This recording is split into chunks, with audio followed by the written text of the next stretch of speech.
अस्सलाम वालेकुम। मैं हूँ रूही चीमा उर्दू अम्मी।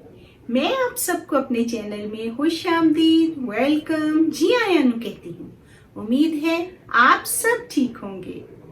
आज मैं आप सबके लिए एक कहानी लेकर आई हूँ। जी हाँ, और उस कहानी में एक सबक है और हम सबको यानी हम बड़ों को और छोटों को सबको इस कहानी से वो सबक जो मिलेगा उसे हमेशा अपनी जिंदगी में याद रखना है और सबक को साथ लेकर चलना है।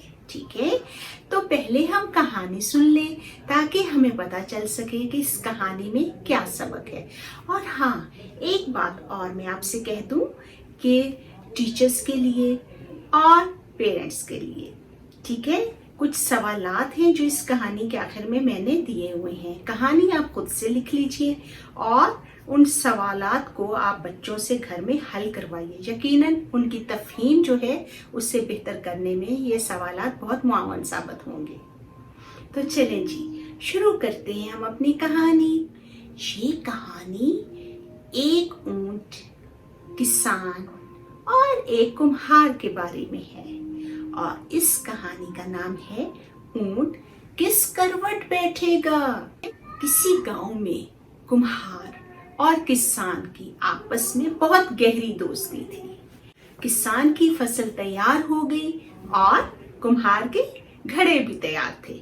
दोनों दोस्तों ने मिलकर शहर जाने का फैसला किया। किसान ने अपनी सारी सब्जियां ऊंट के एक तरफ ला दी और कुम्हार ने अपने सब घड़े जो उसने तैयार किए थे, अपने हाथों से बनाए थे, उन्हें उसने ऊंट की दूसरी जानब रख दिया। और चलने से पहले किसान ने कुम्हार से कहा कि देखें तो शहर जाकर ऊंट किस करवट बैठेगा।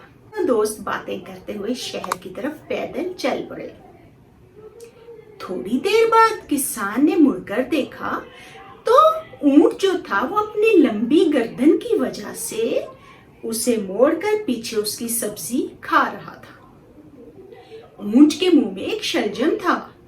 किसान को तो बिल्कुल अच्छा नहीं लगा। उसने कुम्हार से कहा कि देखो तो ये ऊंट जो है मेरी सब्जी खा रहा है। लेकिन कुम्हार ने किसान की इस बात को सुना और पीछे मुड़कर देखकर हंसना शुरू कर दिया।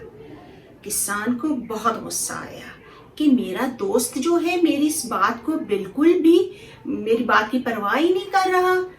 उसने कहा देखेंगे ऊंट किस करवट बैठेगा। दौरान शहर आ गया और वो शहर में पहुंच गए। जैसे ही ऊंट शहर में बैठने लगा तो वो उस करवट बैठा जिस करवट ऊंट के ऊपर घड़े रखे हुए थे और वो सारे के सारे घड़े टूट गए। कुम्हार बहुत परेशान हुआ और वो दुख से रोने लगा। तो हमने इस कहानी से ये सबक सीखा कि हमें दूसरों के नुकसान पर कभी भी खुश नहीं होना चाहिए और अगर कोई तकलीफ में हो, जैसे कि किसान तकलीफ में था उस वक्त और वो उसे अपने दोस्त को कह रहा था कि मुझे, यानी उसको जब नुकसान हो रहा था, सब्जी वो खा रहा था, उसको तसल्ली के लिए वो दो लफ्ज बोल सकता था, लेकिन उसने बिल्कुल उसे कोई भी तसल्ली नहीं दी।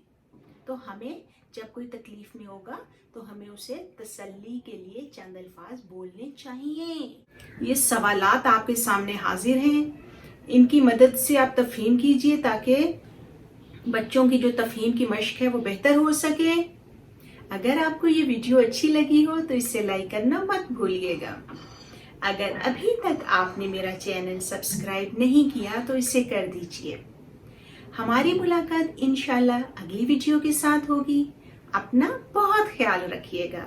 अल्लाह हाफिज।